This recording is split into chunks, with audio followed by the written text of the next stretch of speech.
Ini mendukacitakan. Saya dah sebenarnya agak selesa dengan sikap PAS dalam beberapa isu kebelakangan ini. Tapi saya terkejut. Ini pandangan saya peribadi. Saya kagum dengan Amanah.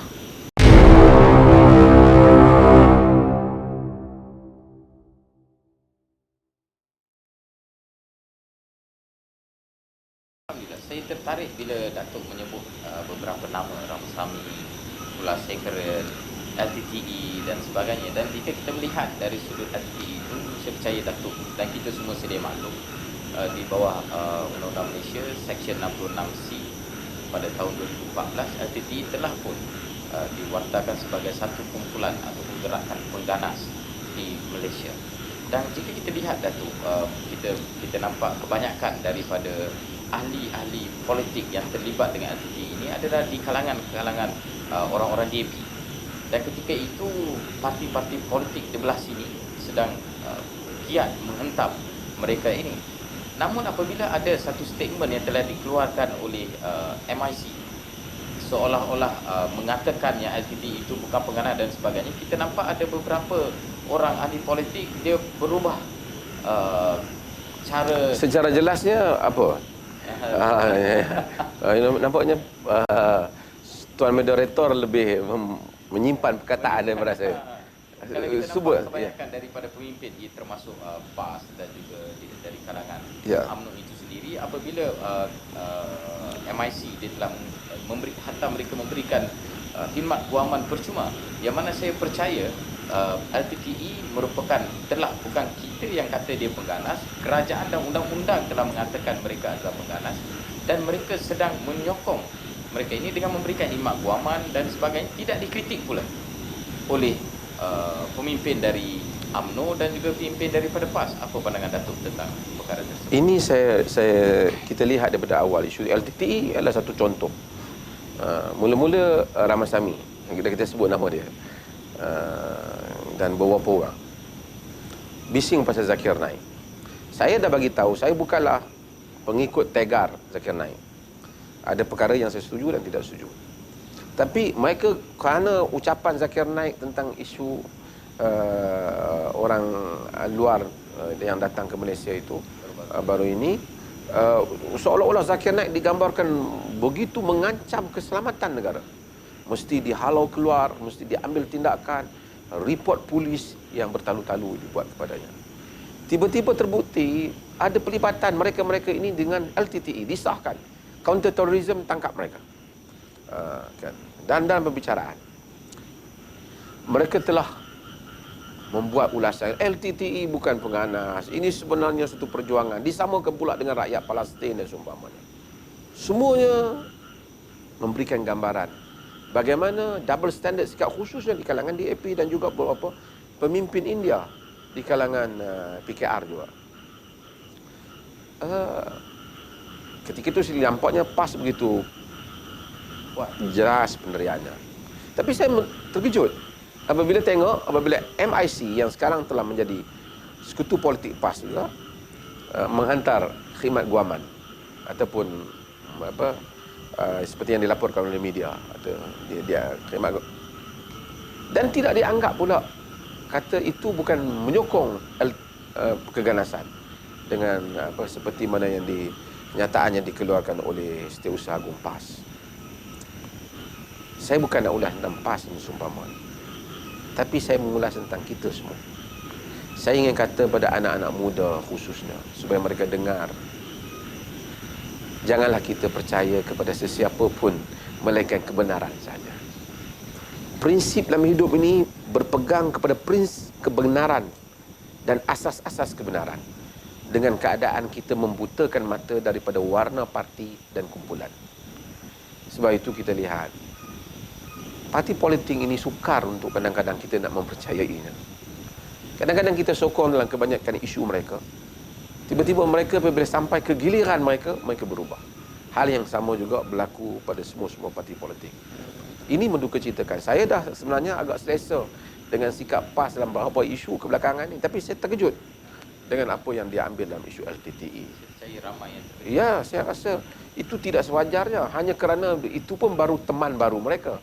Patutnya mereka menyatakan PAS tidak bersetuju. kan, umpamanya bahawasanya LTTE adalah sesuatu yang serius. Kan?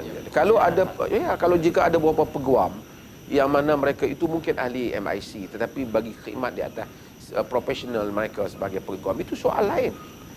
Tapi tiba-tiba untuk suatu parti politik mengeluarkan kenyataan ini tidak menyokong keganasan. Sepatutnya ada langkah baiknya jika dia diam dalam hal itu dan menyatakan kami ingin minta penjelasan daripada MIC. Jadi Datuk, kalau kita lihat dalam kerangka ini, apakah ahli politik ini boleh kita letakkan harapan kita kepada mereka ataupun boleh kita, can we trust them? That is my question. Sebab kadang-kadang bila kita nampak ini sebagai satu parti yang boleh kita trust dan mereka melakukan onar terhadap trust yang telah kita letakkan kepada parti tersebut. So apa pandangan Datuk tentang perkara ini? Nabi kita man ya'ish minkum ba'di fasayara ikhtilafan katsira. Siapa yang hidup selepas aku akan melihat perselisihan yang banyak. So Nabi tak suruh pegang pada parti politik. Alaikum bisunnati wa sunnatil khulafa'ir rasyidin al-mahdiyyin min ba'di. Pegang kepada sunnah Nabi dan pegang juga pada al-khulafa'ir rasyidin. Maksudnya pegang kepada asas yang kuat. Sebab tu saya kadang-kadang ada anak-anak muda juga mereka yang agak fanatik dengan parti politik. Tapi saya rasa mungkin 8 juta pengundi muda ini mereka tidak begitu terikat dengan parti politik. Tapi apa yang kita harap sebagai insan, sebagai muslim, sebagai rakyat yang normal, pegang pada asas kebenaran. Kita tidak terikat. Kita mengundi sesiapa saja yang kita rasakan benar tanpa mengira warnanya, warna partinya. Jika sekiranya kebenaran itu berpihak dengannya, kita mengundinya. Dan kita tidak terikat dengan parti itu. Dan kemungkinan dia tidak ada pihak yang membolot kebenaran, tapi kita akan mengundi apa yang lebih dekat kepada kebenaran. Ataupun apa yang kurang mudarat di kalangan mudarat-mudarat yang ada. Itu kena ada. Jika tidak, kita akan sentiasa status pemikiran kita dari media sosialnya ataupun seumpamanya, pikiran kita bagaimana mencari dalil untuk memenangkan apa yang salah atau membenarkan apa yang tidak benar yang dilakukan oleh orang-orang politik. Satu lagi persoalan tentang amanah Datuk. Apakah boleh kita letakkan harapan kita kepada amanah? Apa pandangan Datuk tentang perkara ini? Ataupun apakah amanah itu satu parti yang orang Islam boleh meletakkan kepercayaan mereka? Ini pandangan saya peribadi. Saya kagum dengan amanah. Okey. Saya kagum kerana saya rasa dia begitu setia dengan DAP. Itu pandangan saya. Saya tidak pernah melihat perbezaan apa saja kenyataan yang dikeluarkan oleh DAP. Kelihatannya amanah akan senyap ataupun mencari alasan untuk membelanya secara langsung ataupun tidak langsung. Dan saya juga kagum kerana saya tidak melihat isu-isu yang mengerinsingkan umat Islam, mereka keluarkan pandangan. Walaupun kadang-kadang itu ada kepentingan untuk Pakatan Harapan. Seperti isu komik umpamanya kita tak dengar. LTTE kita tidak dengar. Tapi Zakir Naik kita dengar. Mereka hampir sama dengan kenyataan DAP. Dan itu saya juga bukan berfikir tentang amanah, tapi saya berfikir kalau kita dapat train orang lain untuk jadi begitu setia dengan kita, seperti mana kejayaan DAP untuk menjadikan rakan politiknya itu begitu setia, itu suatu kejayaan di dalam DAP. Ya. Saya kagum dengan DAP kerana kejayaan itu. Ya. Okey, baik Datuk.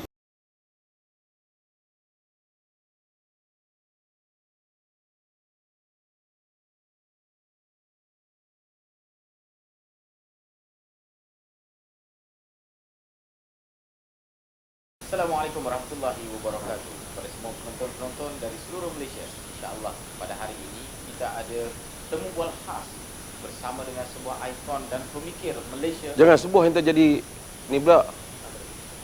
Seorang boleh lah, sebuah jadi barang. Maksud dia? Tadi anda sebut sebuah. Sebuah. Oh ya kan? Okey. Kita mulakan temu bual ini. InsyaAllah saya nak mohon daripada Datuk agar Datuk secara ofisialnya melepaskan beberapa jawatan. Bukan secara official. Official kena tulis orang lah.